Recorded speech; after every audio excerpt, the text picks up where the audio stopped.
We thought we'd talk a bit about resilience, bit of a buzzword. It's something we regard generally as desirable, which we should all strive for. We try to teach children from a young age the importance of resilience.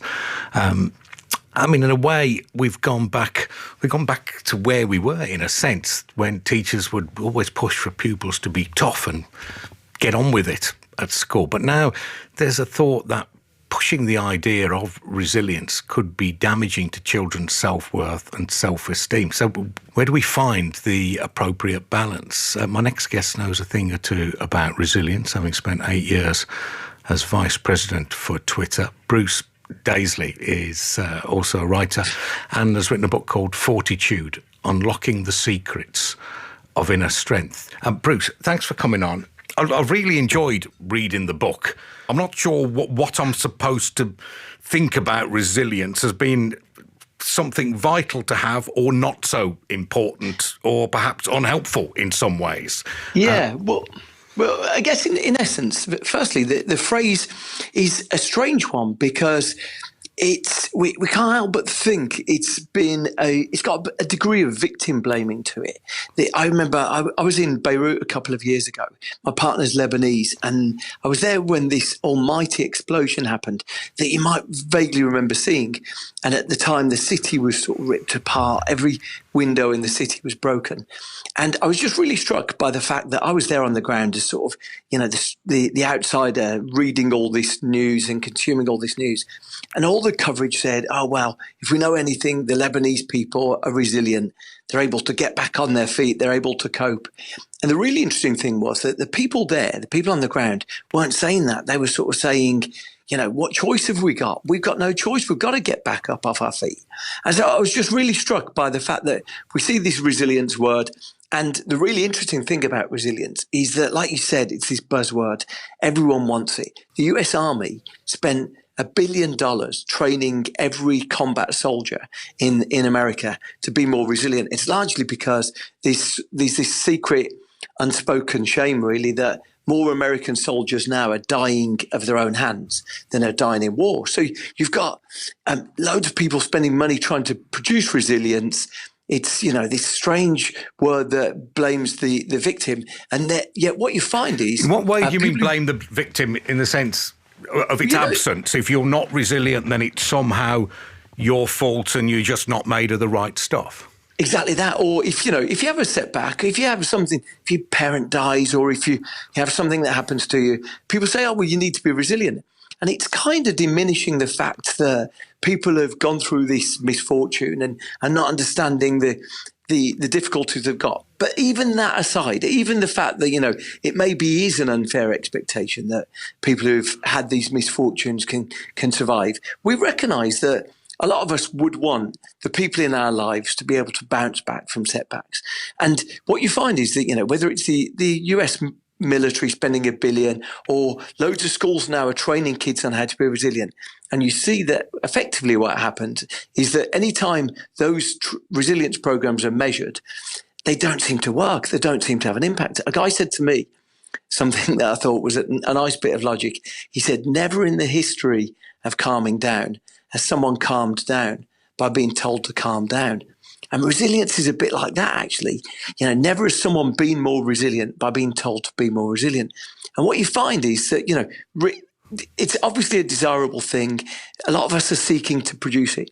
And what all of this kind of obscures is the fact that when we do see resilience, it generally isn't something that some of us have got and some of us haven't got. It's not like this individual switch that, some of us have got the gift of turning it on. Basically, resilience is something collective. Resilience is the strength we draw from each other. And I think we often lose sight of that. I always think of people in Ukraine, for example, and, the reason why they are showing this unbelievable bravery isn't that by chance Vladimir Putin invaded a place with loads of resilient individuals, but resilience is the strength we draw from each other, the fact that we feel supported by the people around us. And I think it's a fundamental misunderstanding. It's where schools are going wrong. It's where the army's going wrong. Yeah, So, it's sort of an important reimagining of what it is, I think. But it's also, and I'm not disputing, the resilience and the bravery 1 second of, say, the community in Ukraine, but it's only a meaningful thing to say if you have ever said the opposite, and no one's ever said the opposite.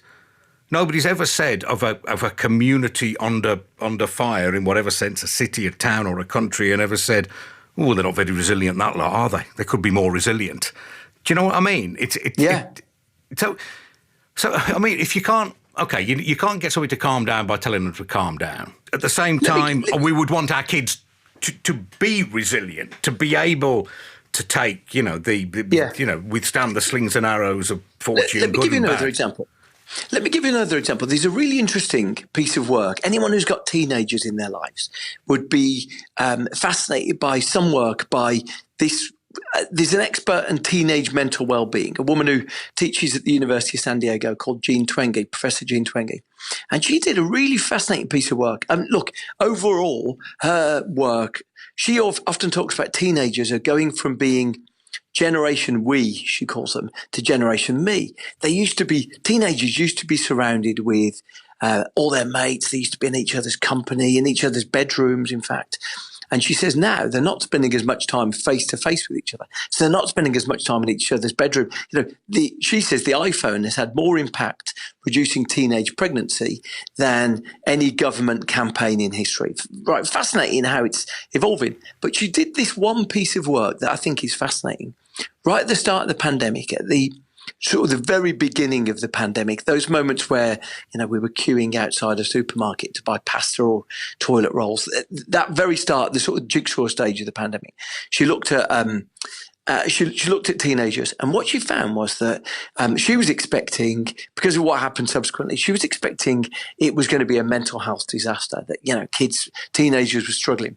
What she found was that actually teenagers' resilience went up in the first 8 weeks of the pandemic, and their depression went down. And she went and she looked a bit closer at it, and she found it wasn't all teenagers. It was just the teenagers who were having an evening meal with their families. And quite often we don't manage to have evening meals in the week with our families. But in that pandemic moment, we were. And as soon as you recognise that, you think, well, yeah, this is consistent. Resilience is the strength we draw from each other when we feel part of something. So I'll give you another example, actually. And this is really intriguing. Okay. Why this works, no one knows. But, if someone's hospitalised, and it can be for a heart attack or for depression, the biggest predictor of how they're feeling in 2 years or 5 years isn't whether they're a smoker or a drinker. It's how many social groups they report feeling part of. There's something strange about feeling like we're in a group, like those teenagers having an evening meal. There's something about feeling part of something that strangely is the origin of our resilience. It's where we draw our strength. And I think, the challenge for all of us is that these things often get neglected. I think they often don't necessarily get recognised by schools or by bosses or by our friends and families. Yeah, because by definition, almost resilience carries the implication, or it certainly has in my understanding of the words, that it's something you do on your own.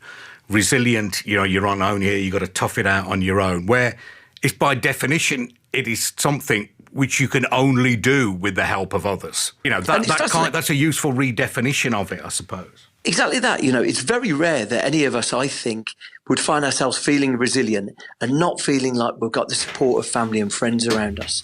And I think it's an important reminder.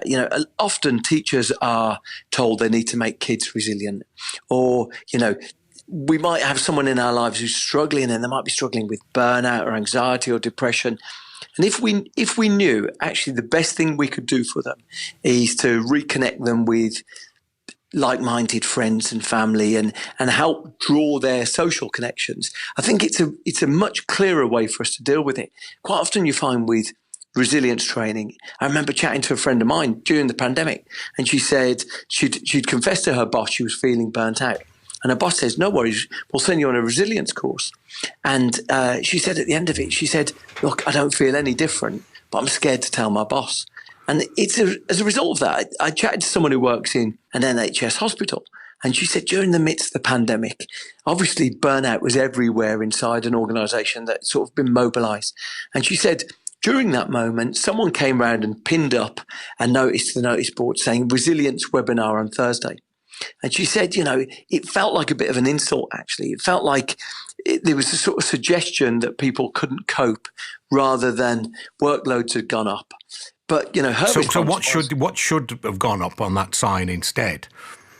Well, I think, what we realise is that the more people can feel supported by the people around them, connected to the people around them, that seems to help. So the same person, actually, a brilliant sort of leader at the Whittington Hospital in North London, Dr. Heidi Edmondson, she says, look, we've realised the importance, actually, it might seem trivial, but the importance of coffee breaks, the moments that we sit down and chat to each other at 4 a.m.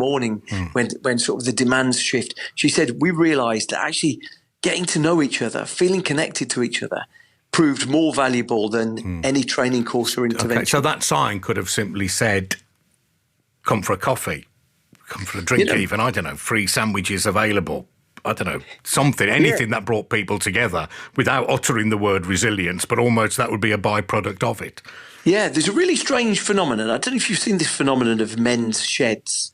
And it sort of started in Australia. And what they found is there's a pattern to male friendship in particular, that most men over the age of 40 only report having one friend or two friends in their life. And so they introduced this thing, which was men's sheds.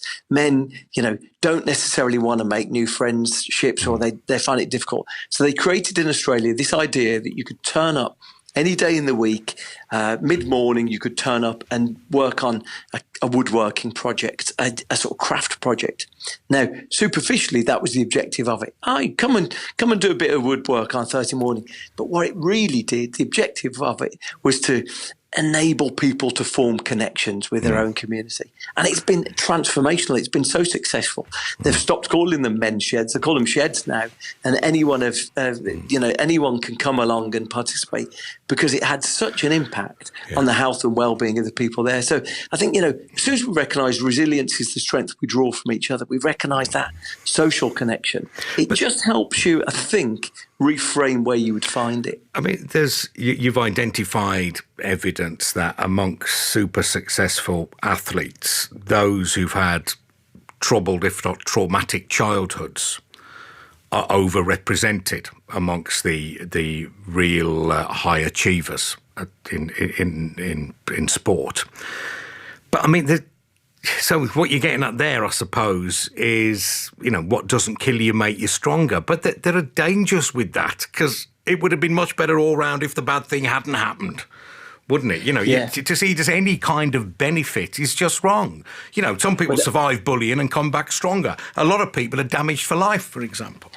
Yeah, precisely. The reason why I included that was a fascinating bit of work done by UK Sport, where they tracked gold medal winners. So they wanted to understand what was the thing that was differentiating between gold medal winners and sort of people who go to the Olympics but don't win something.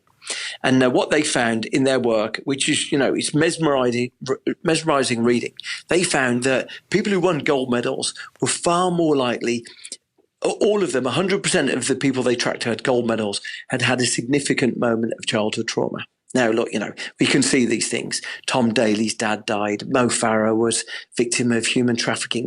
We can witness these things. Andy Murray was present at Dunblane.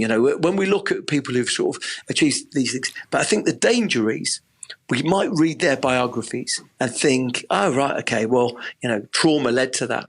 And, the reason why I explored it is it's actually far more complicated. What you find is that the likes of Kelly Holmes was in a children's home. She had, an immensely difficult childhood where she never met her father, amongst many things that happened to her. But she said, sport became my identity. And actually, there's a really interesting lesson. What you find in these rare, exceptional people is a positive outlet of what in most people isn't positive. So they became addicted to sport. Andy Murray says, he can train and train and train and train way past the point that other people would run out. What you find in most people who experience trauma is it doesn't have great outcomes. That addiction is far more likely to be to substances or to alcohol. If you look at the correlation between addictive personalities and trauma, it's really high. Generally, what you discover is the reason why I put it in there is sometimes we find ourselves seeing these people and thinking, oh, they're icons of resilience and we can learn something from them. And actually, what you discover is, as much as their childhood might be difficult, there's often something more complicated at work. It's beware of taking the example of Simone Biles or Andy Murray or LeBron James and thinking, oh, we can all learn something from that.